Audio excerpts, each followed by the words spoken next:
and their statement. Good morning, everyone. Thanks for joining us, and I apologize for being a little bit tardy this morning. I want to start with some brief remarks on the situation on North Mississippi. From day one, my goals, publicly stated, were clear: to end the occupation and to protect lives. I'm cautiously optimistic that we're on our way towards achieving that. A key opportunity to de-escalate the situation was provided by the Kinney family and the property developer.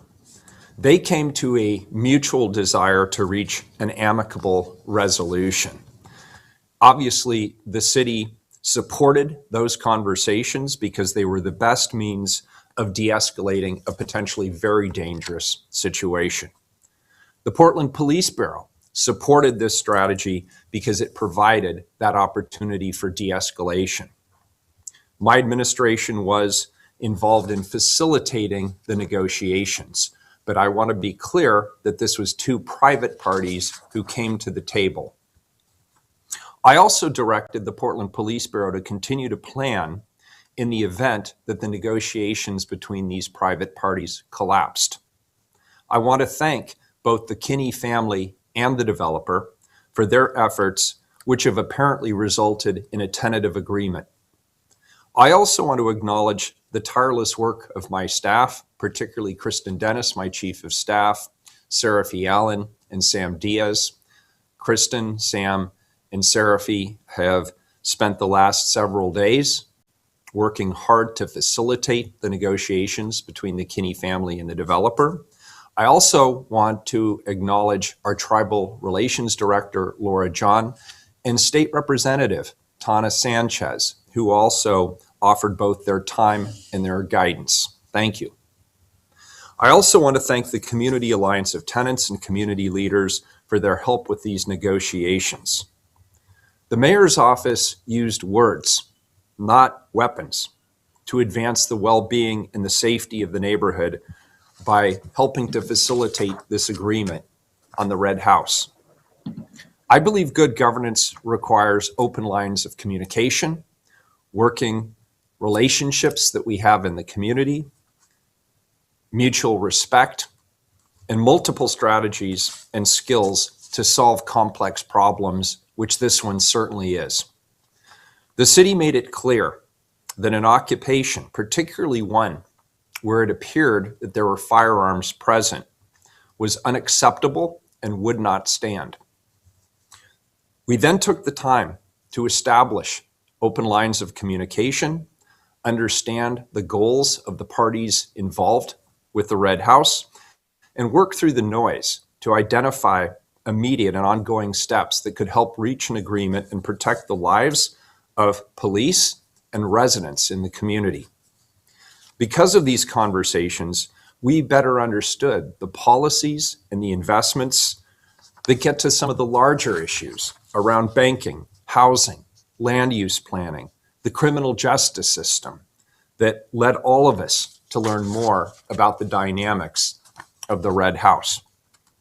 And through all of this, my staff were able to understand the Kinney family a little bit better as well, a family that from the very first meeting, and I want the public to know this, communicated to us directly their strong desire for a peaceful and diplomatic solution. I look forward to continuing to work with the Kinney family, the Community Alliance of Tenants, and people who understand and care about finding solutions for housing stability during the pandemic, and about racial injustice, and about predatory lending practices, and about gentrification and displacement. I hear the concerns felt by so many during times of uncertainty and overlying emergencies. From the concerns of the Kinney family to those concerns from those who live in the neighborhood, who created a petition encouraging the city to use political means rather than force to resolve this situation. A lot of hard work remains to be done, and there are ongoing risks around the Red House and with our current system, which continues to fail too many people that it claims to serve. So I want to also use this time to call attention to the political gridlock in Washington, D.C. and in Salem. Our eviction and foreclosure moratorium expires with no line of sight to a federal COVID-19 relief package. Support for rent relief is urgently needed. Unemployment assistance ends at the end of this calendar year. The CARES Act money also ends, and the city's relief programs have all been oversubscribed in literally minutes. I've advocated for months that we need more at every level of government. I've organized mayors up and down the West Coast to call for congressional action now. The Red House should remind all of us, we are in a crisis mode, and action is needed urgently. We need our federal, state, and county elected officials to act like it. We in the city of Portland need to do our job too. More than 45,000 families are at risk of eviction in this city come January. That risk is unacceptable. If something didn't sit right with you while you heard about and listened to the stories around the Red House, I urge you to call those who represent you in Congress, at the state, at the county level, so that they can help us take action to prevent similar situations like this from unfolding in the future. I urge you to call your friends and family in other states and ask them to do the same. And for those who want to learn more or want some help, the Community Alliance of Tenants here in Portland is a great resource. My office can also help connect people, so please write in and we would be happy to help. Again, I want to thank the Kinney family. I want to thank the developer for coming together as private parties and for your collective willingness to find a way to de-escalate this situation. I want to thank the Community Alliance of Tenants, State Representative Tana Sanchez, the Mayor's office staff, and our Tribal Relations Director, Laura John. I want to thank the Portland Police Bureau for your tireless efforts to encourage and support a de-escalation strategy. And thank you for continuing to work with me on all contingency plannings. And I want to thank the neighbors in the immediate neighborhood who have been deeply traumatized by the last several days. I want you to know you are not abandoned. And I appreciate the patience and frankly, the courage that you have exhibited during this very, very difficult situation. And we appreciate your efforts to support a nonviolent solution to this crisis. Thank you. All right, thank you, Mayor Wheeler. I will now start with the reporters. I see hands up, and I'm going to begin with the first hands. I've been keeping order. And Shane, you were first. Shane Dixon Kavanaugh with the Oregonian. You have a question for the mayor? Yeah. Hi, good morning, Mayor. Can you hear me? Very loudly, yes. And we're going to turn it down, I hope. Sorry about Morning, that. Shane. Hi, good morning. So you opened your remarks talking about how the Kinney family and the developer had come together to start negotiations. However, the Kinney family said in a press release this morning that the family has yet to be contacted by the developer or his counsel. So what are you talking about here if the Kinney family is directly contradicting what you just said? Well, they are not talking directly, but they do, in fact, have negotiations going back and forth. And I believe, Shane, you will see, if you look at the news coverage that has been written, the developer has, in fact, offered to sell the house. There is an agreement in principle that I am aware of. The Kinney family is waiting for legal advice, and we have extended to them a list of attorneys that they can use for the closure of this project. But my understanding is this is on track. And if they are saying today something different, then that is news to me. Okay, but the family's saying that they have not had any communication with the developer or his counsel, and that sounds very different from the way you characterize the progress on this front, which is the sort of linchpin to this whole situation being resolved. Well, staff are definitely in communications with both parties, and they are serving as intermediaries, and I'm very confident that they will reach an amicable resolution on this. Thank you, Mayor. All right, next in line, Alex Zielinski with the Mercury. Alex? Good morning, Alex. Yeah, good morning. One of the issues at the heart of the Kinney family situation is the lack of access to public defense for people facing eviction. I know funding for universal defense for low-income Portlanders was proposed in the fall bump, but didn't pass. You mentioned earlier kind of the need to act with urgency, and I'm curious if there's an expected increase, with the expected increase in eviction proceedings due to COVID. Is this something you're planning on investing on in the future? I certainly support it, and we have invested in the past, and that's certainly open for the future. But I would not count on the city of Portland's pocketbook alone supporting the projected 45,000 evictions that we're anticipating come January.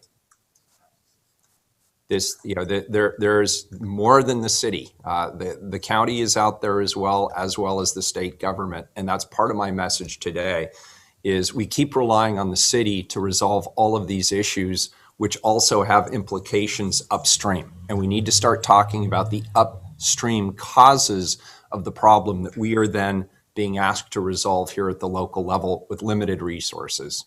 So just to follow up really quickly, I totally hear you on that. I also know that in your official, first run for mayor, you really put a lot of energy behind the need for tenant protections, creating a tenant office for tenant protections, and really, putting more kind of city dollars kind of behind that.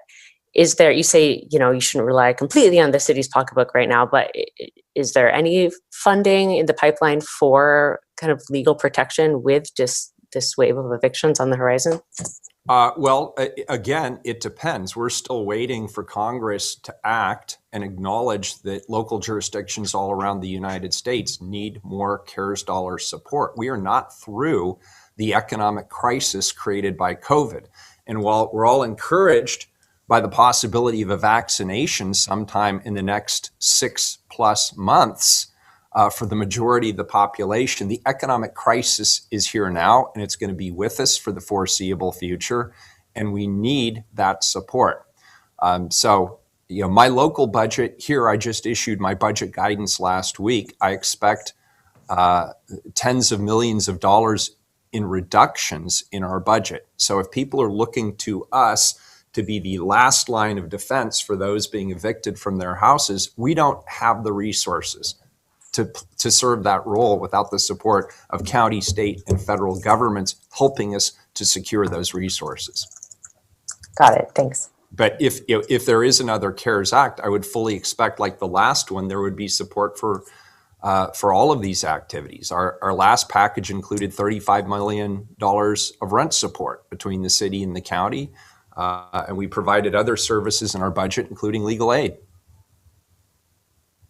All right, thank you, Alex. Next in line, Kelly Azar from K2 Television. Kelly? Hi, Mayor. Thank you so much for taking Kelly. the time this morning. I have two questions for you. The first one is, when we saw a autonomous zone being put up near your apartment in Portland, it was very quickly taken care of and removed by morning. This has been a much different situation of a group of folks taking over a street in North Portland that has gone on for nearly a week. What's the difference, and why the difference in action? A couple of differences. Number one, this is much larger. Number two, there are reports of armed individuals, which makes this more than just a street removal. This makes this a much higher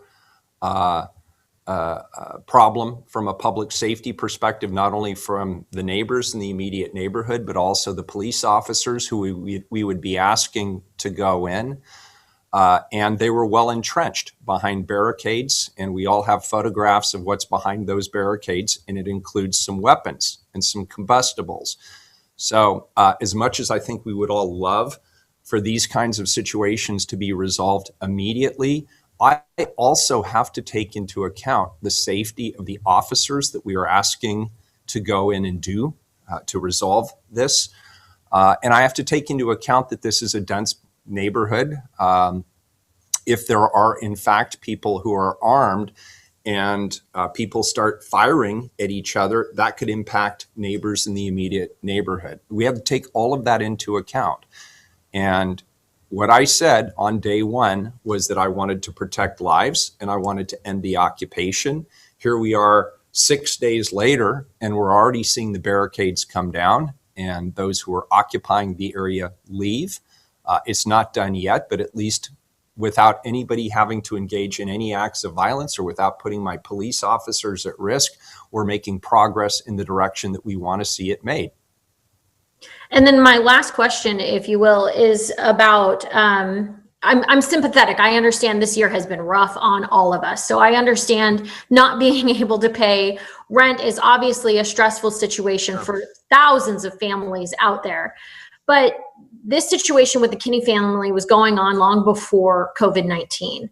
What's to stop folks from, in the future, deciding to occupy a street and take over a street because they either A, don't want to pay back or don't think they need to pay back a loan, or B, they just can't? Are we sending the wrong message here? Well, I don't believe we are. And here again, my publicly stated position was on day one and remains that my primary objective is to protect lives and end the occupation. And I made it very clear on day one that we would not have an autonomous zone, that we would not allow an occupation, particularly an armed occupation of either public right-of-ways, city streets, or private property in the city of Portland. What's a little unique and one-off about this particular situation on North Mississippi is we had these two private parties who we believe have reached or are very close to reaching an amicable agreement. That gave us an opportunity to de-escalate a situation that otherwise was and is a worst case scenario for law enforcement. Well, I understand everybody, well, not everybody, but a lot of people are saying you need to go in and you need to act quickly. I want people to think about the consequences of what they're doing. They're asking our public employees, our law enforcement officers, to go into a situation where people are heavily fortified, potentially armed, and certainly have access to things like bottles and incendiary devices. I don't make that decision lightly. I want to think about the safety of those individuals, and also if it is true that there are people who are armed in that situation and bullets start flying, that puts at risk everybody in the immediate neighborhood who are occupying those houses. So we look at the totality of this. We saw a unique opportunity here between the Kinney family and the developer to potentially reach a compromise solution that could de-escalate the situation and cause some of those individuals to voluntarily leave. But the Portland Police Bureau did and is continuing to work on a strategy that does not, in the event that those negotiations collapse or don't reach fruition, we will not accept an occupation of any public right-of-ways in our city. That has been my position throughout my administration, and it continues to be. But my question is, Mr. Mayor, what's to stop a family from doing this in the future? Well, again, I'll say the same thing. My priorities will be to protect lives and to end the occupation.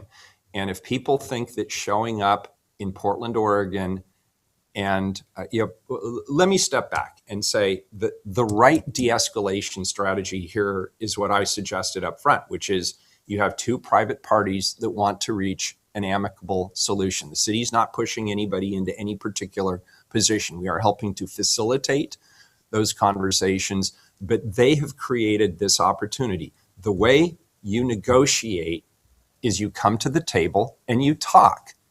And if you have differences of agreement, you resolve them. The way you do not negotiate is show up with a firearm, take over public property, and say, I'm not going to leave until I get my way. That is very dangerous for you, and that is very dangerous for the community at large. So my message will stay the same, and our strategies will stay the same. The Portland Police Bureau will still have its strategies, but if we can de-escalate, we will de-escalate. I would also ask the county to work more collaboratively with us on this situation. I remind you that this was originally a Multnomah County Sheriff's Office operation. The Portland Police Bureau was there in a secondary mutual aid role. It is my understanding, the latest information I have is that no Portland police officers ever entered the Kinney house, despite a lot of the noise that's out there on Twitter and social media and the like. But then when the whole thing fell apart, it was up to the Portland Police Bureau to resolve this. And the Portland Police Bureau made it very clear to me up front that this was the highest risk situation that police officers could ever find themselves in. And because of the proximity to residences, it was of extreme high risk to those residents, and that we should latch on to any opportunity to de-escalate this situation.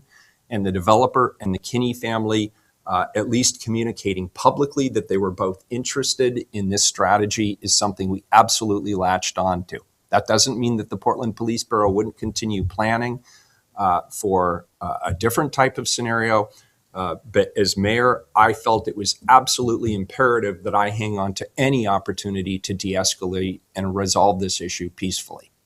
Thank you, Mr. Mayor. Thank you. Thank you, Kelly. Tim Gordon, KGW TV. You're next. Hello, Mayor. Morning. Good morning. So I'm going to ask you, given what you just said, do you regret your initial posture, which was that Portland police should use all lawful means to end the illegal occupation? I mean, you took a pretty strong stand to begin, but you had to backtrack that. No, I have not backed off, and I don't regret it, and I believe it 100%. The way you resolve conflict is not to occupy an area, particularly with the use of firearms, and then demand that you get everything you want. That is not a negotiation. That is extortion. And I will never accept that. But I'm really appreciative that in this case, where it could have been a very, very difficult situation, we had this opportunity with the Kinney family. And I want to be clear, there's multiple parts to this. You have the history of the Kinney family. And by that, I mean the historic racism. They were absolutely dinked around by bankers and predatory lenders. A lot of people in this community, particularly Black people, see themselves and their own families having been abused in those ways through systematic racism. And that's an important part of the dynamic. But as mayor, the part of this that ended up on my lap was the reality that I woke up and we had a bunch of people who had barricaded themselves in the middle of a city street, occupying public right-of-ways and private property, and reports that many of them were armed. That's what I inherited. And so when I say that I will not accept a occupation, particularly an armed occupation, I mean it. And when I saw what happened in the Chaz in Seattle, where not only was law enforcement denied access to that area, but so too were EMTs and medical professionals and families who wanted to visit people who were potentially frail in that area. I would never allow that. No mayor would. Thank you. I appreciate that answer. If I could ask a quick... I do not regret it.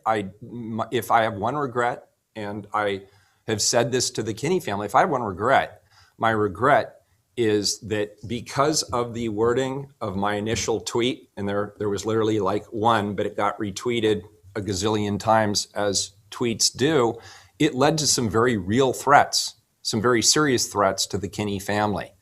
And that was not my intention. And I apologize to the Kinney family for that. Nobody should be under that kind of duress or threats. Nobody. Thank you, sir. Okay, next, E. Birch. I think it's Liz Birch from Coin TV. Is that who that is? That is me. Yep, Liz Birch from Coin. So I want to come back to these negotiations that you say you're cautiously optimistic about. So what's in those agreements between the developer and the Kinney family? And are the family going to be allowed to live in their home and stay there while they're negotiating with the current owner? I don't believe it's my place to talk about where the discussions are. I can only tell you that I'm very optimistic. There's a number of intermediaries working both with the developer and the family, and they are working on their own solutions. Again, this is a private party negotiation. We're not running the negotiations. We're not telling people what positions they should or should not support. We are facilitating. We are providing legal help to the degree they've asked for legal help. We are providing facilitation to the degree that we have people who know the parties and can be helpful in those facilitations. That's our role. I don't think it's my place to disclose what they are negotiating any more than I would disclose what any other private parties are negotiating. But will the family be allowed to stay in the home? Will there be any kind of interference from the city coming in while these negotiations are ongoing? It depends what they conclude. I mean, if they conclude a transfer of the property, I would certainly be open, absolutely, to the idea of the Kinney families having access to that property. Why wouldn't I? In the meantime, though, while these negotiations are going on right now? I don't think that's my place to say at this particular point. I'm not sure I know at this particular moment. And then the other thing I wanted to ask you about, you keep coming back to how dangerous the situation is. What are your biggest concerns right now? What's keeping you up at night at this moment? The worst case scenario is a shootout. If you have people who are barricaded, if you have people who have weapons, if you have people who are intent on using weapons, that would be a difficult scenario. And that's not one that any city or any law enforcement agency or anybody in the surrounding neighborhood wants to see come to fruition. I absolutely do not want to see that happen. And based on what I'm seeing today on North Mississippi, with people doing a lot of cleaning up the graffiti, taking down the barricades, I believe that's where Portlanders are as well. They want to see an amicable, peaceful, nonviolent solution to this situation. They don't want to see the use of force unless it's absolutely the last option. Okay, thank you, Liz. Moving down the list, Bridget Chavez from KPTV. Bridget? Hi, Bridget. Yes. Good morning, Mayor. Is there a deadline that you have for when these barricades need to come down and traffic needs to continue to flow? And also, for those who are guarding the barricade right now, telling people that they can't move through, what's the plan for that? Or telling people that they can't be near or on public sidewalks? I would tell them to leave. Nobody has any business telling other people where they can and cannot go on a public right-of-way. And if you're standing out there and you have a gun, or if you are threatening residents, you are breaking the law. Is there a deadline for when you want those barricades to come down? As long as progress is being made, and as long as the police bureau continues to advise me that de-escalation strategies are working, we will continue down that path. There's not a specific date or a specific time. So as long as progress is being made, we'll continue to keep the situation as de-escalated as possible. One quick follow-up. Will those who have been occupying the area be granted immunity, or will there be more arrests? No, people are held accountable for their actions. And again, if you're holding a weapon, you are not helping the situation, you are hurting it. We don't solve political differences or policy differences by holding on to a weapon. That is not negotiation, that is extortion. Okay, Thank you. Thank you, Bridget. Moving down the row here, Richard Walker with Indian Country Today. Richard? Morning, Richard. Richard, are you there with Indian Country Today? Richard Walker, a question for the mayor. All right, next up is... No, I'm sorry. I for some reason, my computer muted. Can you hear me now? Yep, you sound good. Okay, fantastic. Thank you, Mayor, for your time. I appreciate it. I actually have like 10 questions, but I'll only ask 2. Okay. Okay, great. So looking at your police reform action plan, 19 steps in that plan that you propose to address financial policy and legislative issues in policing. How have people of color been involved or been represented in the development and implementation of that plan? At every step of the way, starting with staff members who helped me draft the initial plans. I have a very diverse staff, and we come from many different lived experiences and backgrounds and perspectives, and they've been actively supportive not only of the drafting of that plan, but the implementation as well. We're working with many people in the community, not only elected officials, but others in the broader community. And some of those are also reflective of the work of others where we want to be strong allies. For example, 3 or 4 of those towards the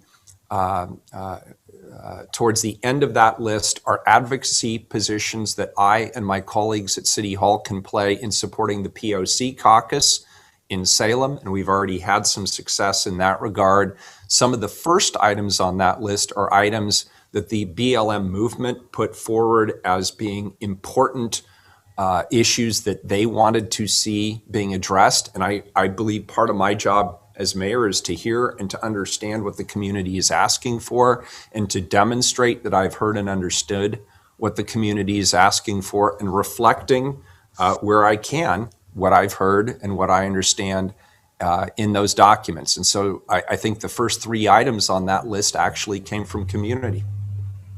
Okay, great. What's the status of the adoption of the action plan? So we have completed 7, I believe by the end of the week. We've completed 8.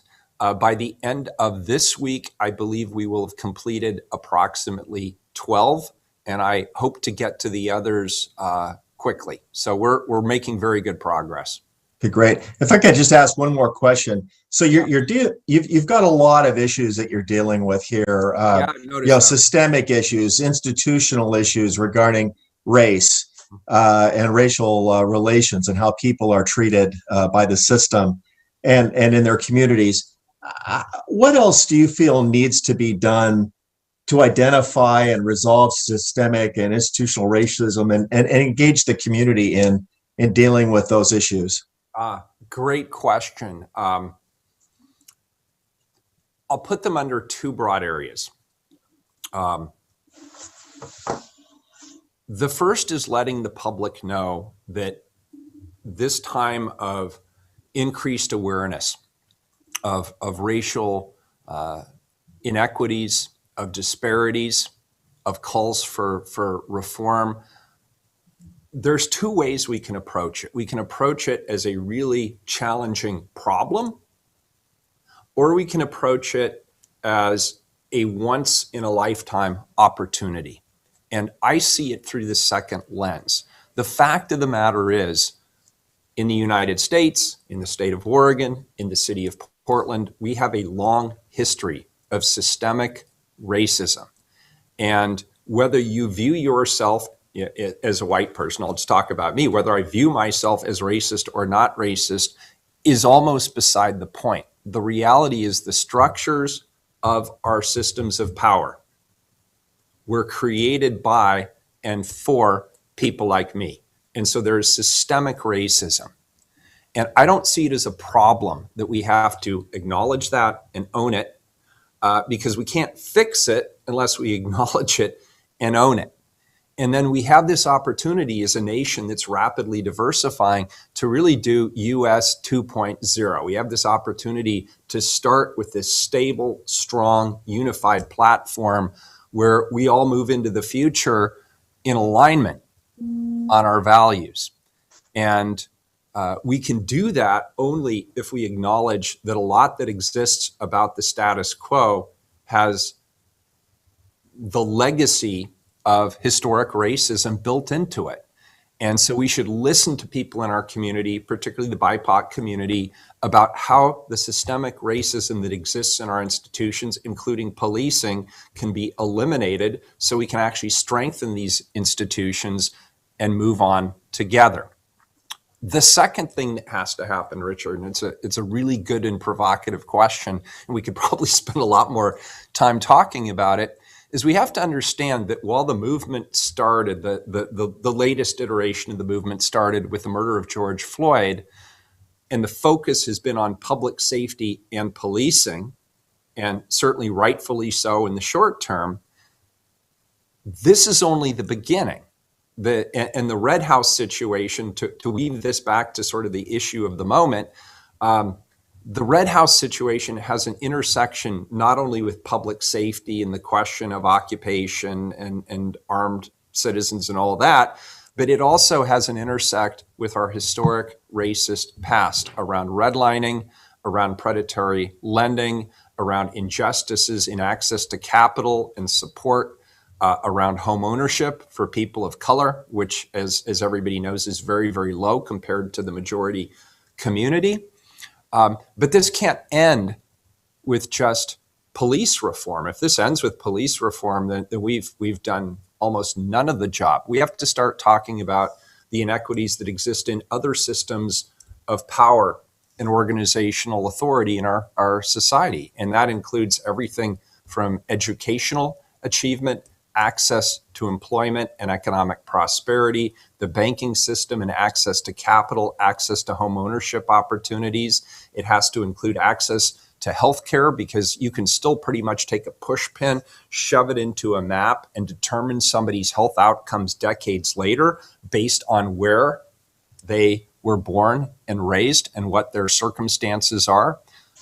There's just so many other areas where we need to continue to do the good work. And while it may be painful and challenging and cause all of us to take a good hard look in the mirror, something that as humans we don't necessarily want to do on a regular basis, this is a real opportunity for this generation. This is our great opportunity as a generation to do what prior generations were unable to do, which is to understand and to own the systemic racism that exists today in all of these institutions, and to address them, to work together, and move forward more unified into the future. That is the challenge that is before this generation now. And it's a challenge, I believe, that we will rise to overcome. All right. Thank you, Mayor. I appreciate that. Thank you. Thank you, Richard. Rebecca Ellis with OPB. Hi, You're Rebecca. next.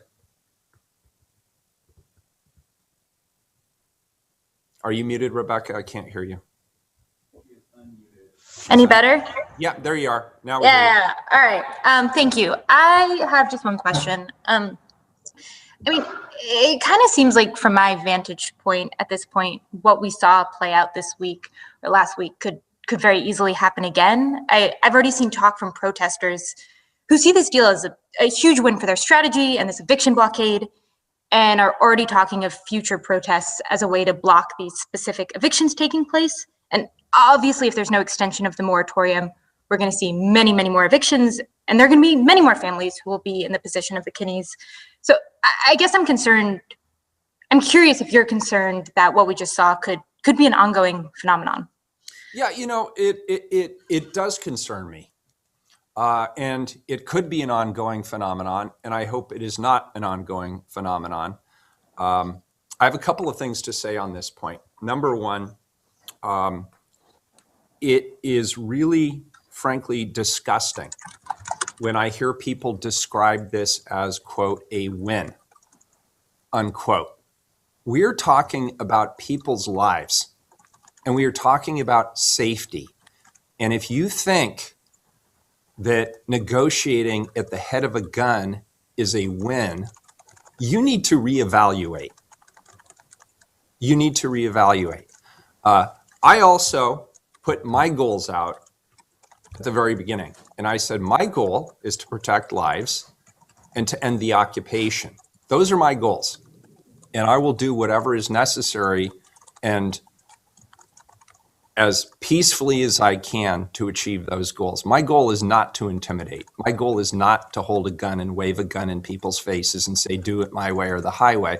My goal is still to find de-escalated solutions that protect the lives of the men and women in the Portland Police Bureau, the lives of the neighbors who are in the immediate vicinity of the occupation, and yes, the lives of people who are there participating in these demonstrations. This could have gone in a very different direction, and it could have gone that way quickly.